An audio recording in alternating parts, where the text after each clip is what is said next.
Pandian store சீரியலில் upcoming promo வெளியாகிருக்கு. நம்ம நினச்ச மாதிரியே தாங்க நடந்திருக்கு. ஸோ இந்த பிரச்சனையில் இருந்து காப்பாற்றணும், 3 பேர்த்த காப்பாற்றணும் அப்படின்னா அது ராஜியால் மட்டும்தான் முடியும் அப்படின்னு சொல்லி நம்ம ஏற்கனவே சொல்லியிருந்தோம் இல்லையா? அதுதாங்க இப்போ நடந்திருக்கு.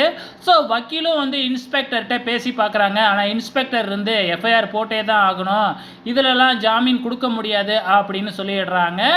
இப்போ நம்ம வக்கீல் வெளியில் அவங்க 3 பேர்த்தையும் நம்ம காப்பாற்ற அப்படின்னா ராஜியை அடிச்சது அவங்க அண்ணன் தானே. அவங்க அண்ணன் மேல ராஜி கம்ப்ளைண்ட் கொடுத்தா நம்ம வேணா 3 பேர்த்தையும் வெளியில எடுக்கலாம் அப்படிங்கிற மாதிரி சொல்றாங்க. அது எப்படி ராஜி கம்ப்ளைண்ட் கொடுத்தா இவங்க 3 பேர் ரிலீஸ் ஆவாங்க அப்படின்னு கேட்கும் பொழுது, ஆமா நம்ம கம்ப்ளைண்ட் கொடுத்தா அவங்க அண்ணனை பார்த்தீங்கன்னா போலீஸ் அரெஸ்ட் பண்ற மாதிரி வரும்.